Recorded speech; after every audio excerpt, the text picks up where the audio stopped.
यहाँ तपाईँले भिडियोमा हेर्न सक्नुहुन्छ यो एउटा ट्रेड सेटअप छ है। यहाँनिर के छ भने हामीले यहाँनिर एउटा इन्ट्री लिएको छौँ, टार्गेट यहाँ राखेको छौँ। अब यहाँनिर हामीले कति रिस्क गरेको छौँ 16.3 पिप्स र हाम्रो टार्गेट कति छ 29.9 पिप्स होइन। अब यही एउटा ट्रेडमा पनि मान्छेले धेरै कमाउन सक्छन्। जस्तै ठुलो ब्यालेन्स हुनेले यही ट्रेडबाट 20,000 40,000 USD कमाउन सक्छन्, डलर कमाउन सक्छन् भने एउटा सानो हुनेले यही ट्रेडमा मजाले $1 $2 कमाउला होइन। हो त्यो सबै के को कारणले हो भने एउटा पोजिसन साइजिङको कारणले हो होइन। हामीले यही एउटा सिङ्गल ट्रेड हामीले एउटै मात्र ट्रेड लिएर दिनमा पनि मजाले चाहिँ पैसा कमाउन सक्छौँ यदि हामीले एउटा ट्रेडिङ सेटअप त्यस्तै खालको बनायौँ भने र एउटा पोजिसन साइजिङ भन्ने जुन एउटा टर्म छ त्यो हामीले जान्यौँ भने होइन। त्यही पोजिसन साइजिङ भनेको चाहिँ के हो होइन, यसलाई हामीले कसरी युज गर्ने, हामीले युज गरेनौँ भने के हुन्छ होइन। जस्तै पोजिसन साइजिङ हामीले युज गरेनौँ भने र जहिले पनि एउटै लट साइज लिइराख्यौँ भने चाहिँ के हुन्छ भने हाम्रो ब्यालेन्सलाई त्यसले ह्याम्पर पार्न सक्छ। भविष्यमा गएर त्यो हाम्रो ब्यालेन्स जिरो हुनसक्छ, किनकि हामीले जहिले पनि एउटै लट साइज लिएपछि के हुन्छ भने हामीले कुनै बेला अपर्च्युनिटी हुँदाखेरि पनि थोरै पर्न सक्छ त्यो लट साइज हिसाबले चाहिँ हामीले म्याक्सिमम् प्रफिट कमाउन नसकौँला होइन। र कुनै बेला चाहिँ अब त्यो ट्रेड सेटअप राम्रो भएन र एगेन्स्टमा गइदियो भने पनि तपाईँले त्यो जुन लट साइज लिनुभएको थियो तपाईँको ब्यालेन्सको हिसाबले त्यो अलिक बढी रिस्क हुनसक्छ र तपाईँलाई यदि स्टप लस छुयो भने पनि तपाईँको जुन एउटा ब्यालेन्स छ त्यसलाई अलिक बढी नै त्यसले असर पार्न सक्छ होइन। त्यसरी एउटा पोजिसन साइजिङ भन्ने कुरा चाहिँ थाहा हुनुपर्छ है। त्यसैले यो भिडियोमा चाहिँ म तपाईँहरूलाई पोजिसन साइजिङको बारेमा बताउने छु होइन। त्यो पोजिसन साइजिङ नै एउटा एकदमै चाहिँ इम्पोर्टेन्ट रोल खेल्छ एउटा ट्रेडिङ प्लानमा। सपोज मानौँ तपाईँको ब्यालेन्स चाहिँ $1,000 छ होइन। अब तपाईँले एउटा के चाहिँ माइन्डमा राख्नु पर्यो भने तपाईँले एउटै लट साइज चाहिँ दिनै लिनु भएन होइन। यदि तपाईँले चाहिँ एउटा रिस्क म्यानेजमेन्ट फलो गर्न चाहनुहुन्छ भने चाहिँ तपाईँले कुन ट्रेडमा कुन लट साइज लिने त्यो चाहिँ थाहा हुनुपर्छ है। त्यो चाहिँ पोजिसन साइजिङबाट थाहा हुन्छ, पोजिसन साइजिङ क्यालकुलेट गरेपछि।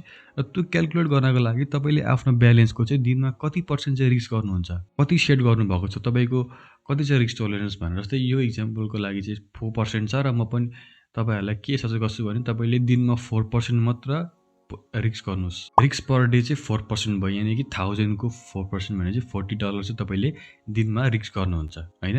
अब रिस्क पर ट्रेड भन्ने हुन्छ, यानि कि तपाईँले चाहिँ दिनमा $40 रिस्क गर्नुहुन्छ भनेपछि तपाईँले दिनमा कतिवटा ट्रेड लिनुहुन्छ, एउटा लिनुहुन्छ कि दुईवटा लिनुहुन्छ। एउटा मात्र ट्रेड लिनुहुन्छ भने तपाईँले $40 त्यसमै रिस्क गर्दा भयो होइन। तर यदि दुईवटा ट्रेड लिनुहुन्छ भने चाहिँ तपाईँले अब के गर्नु पर्यो भने 2% गरेर दुईवटा ट्रेडमा 2% रिस्क गर्नु पर्यो, यानि कि रिस्क पर ट्रेड चाहिँ तपाईँको अब 2% भयो। तर यदि तपाईँ दिनमा 4वटा ट्रेड लिनुहुन्छ भने चाहिँ के गर्नु पर्यो भने तपाईँले प्रत्येक ट्रेडमा 1% रिस्क गर्नु पर्यो। यदि 1% रिस्क गर्नुहुन्छ भने 10% $10 भयो र अर्को 2% रिस्क गर्नुहुन्छ भने $20 भयो। त्यसै गरी अब तपाईँले पोजिसन साइजिङ कसरी गर्ने होइन। पोजिसन साइजिङ गर्नलाई के छ भने तपाईँले सुरुमा जस्तो यही ट्रेडकै इक्जाम्पल लिउँ, तपाईँले यहाँनिर बाई गर्नुभयो र स्टप लस यहाँ राख्नुभयो अनि अब यहाँनिर चाहिँ तपाईँले प्रफिट टार्गेट राख्नुभयो 1:83 को टार्गेट भयो होइन।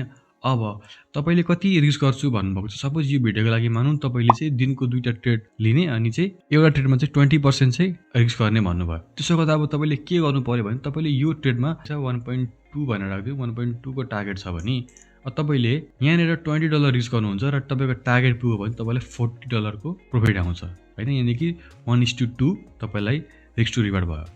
अब यो ट्रेडमा तपाईँको स्टप लस हुँदाखेरि चाहिँ $20 मात्रै जाओस् भनेर त्यस्तो कसरी बनाउने, त्यस्तो कसरी प्लान गर्ने, कुन लट साइज लिँदाखेरि चाहिँ त्यस्तो हुन्छ त त्यो कसरी थाहा पाउने भने सुरुमा अब हामीले के गर्नु पर्यो भने हाम्रो एउटा यो वेबसाइट छ fx.com भनेर, यो तपाईँलाई म लिङ्क मुनि छोडिदिन्छु होइन भने तपाईँले एन्ड्रोइडमा थुप्रो यस्तो एपहरू पाउनुहुन्छ, तपाईँले त्यो एप डाउनलोड गर्दा पनि हुन्छ है। र अब यहाँ हेर्नुहोस् है हामीले कुन पेयर हेर्दैछौँ, यो पेयर USD JPY। यहाँ पनि के मैले सेलेक्ट गरेको छु USD JPY, अरू पनि थुप्रो सेलेक्ट गर्न सक्नुहुन्छ। USD JPY सेलेक्ट गरेँ मैले, एकाउन्ट साइज कति छ 1000 छ अनि यहाँनिर मैले कति पैसा चाहिँ म रिस्क गर्दैछु यो ट्रेडमा भनेर $20 अनि पिप साइज कति छ भनेर सोध्दैछ। पिप साइज भनेको यहाँ लेखेको हुन्छ, यो 16.3 लेछ, यो चाहिँ पिप्स हो, कति पिप्सको स्टप लस छ भनेर देखाउँदैछ है भनेर त सोध्दैछ 16.3।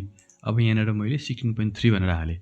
अब ट्रेड साइज भनेको यसको फेस भ्यालु कति हो भनेर सोधेको है। जस्तै फेस भ्यालु यसको म्याक्सिमम एउटा लटमा चाहिँ यसको फेस भ्यालु कति हो भनेर सोधेको र हामीले यहाँनिर युनिट्समा राख्ने भने यसरी 1 लाख युनिट्स भनेर राख्नु पर्यो होइन भने लट्स भनेर यसमा 1 नै छोड्दा हुन्छ। अब हामीले क्याल्कुलेट थिच्यौँ भने अब हामीलाई के भन्दैछ भने यहाँनिर हामीले यति चाहिँ लिनु पर्यो लट 0.17 लट्स।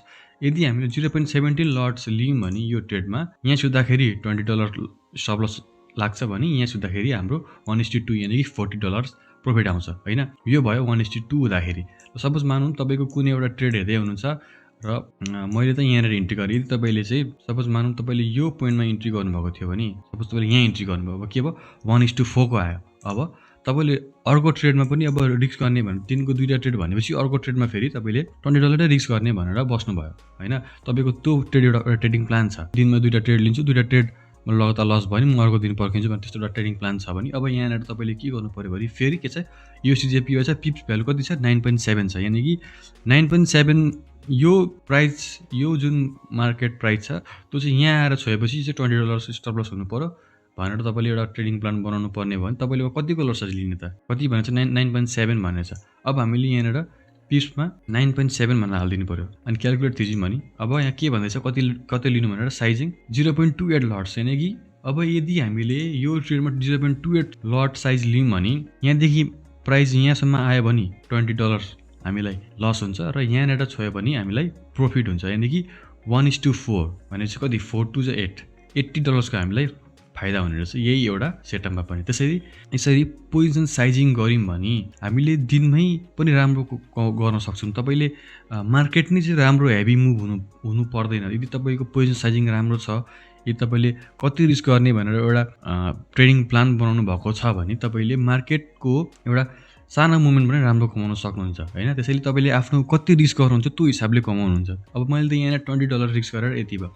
सपोज मानौँ मैले चाहिँ एउटा मात्र ट्रेड लिन्छु, दिनमा एउटा मात्र ट्रेड लिन्छु, धेरै एउटा कन्फ्लुएन्स मिलेपछि धेरै एउटा कन्फर्मेसन मिलेपछि मात्र ट्रेड लिन्छु भनेर चाहिँ मैले दिनको 4% मात्र चाहिँ यही एउटा ट्रेडमा मात्र लगाएँ भने यतिमा चाहिँ मैले 40 रिस्क गर्ने भने अब यहाँ के गर्नु पर्यो भने हामीले $20 रेटमा $40 भनेर यहाँनिर हाल्छु र क्याल्कुलेट गरिदिन्छु कति भयो 0.56। अब यहाँनिर मैले चाहिँ 0.56 लट साइज चाहिँ लिन्छु मैले हैन र यहाँनिर यदि प्राइस यहाँसम्म आयो भने $40 को लस भयो र म त्यो दिन ट्रेड लिदिनँ किनकि म एउटा मात्र ट्रेड लिन्छु भनेर दिनमा हैन। त्यसैले म अर्को दिन फेरि हेर्छु, अर्को दिन पनि यसरी नै म एउटा पोजिसन साइजिङ गर्छु र यदि यहाँ आयो भने $40 को लस भयो र यदि माथि गयो भने त कतिको भयो $160 को मलाई एक दिनमा प्रफिट हुने भयो।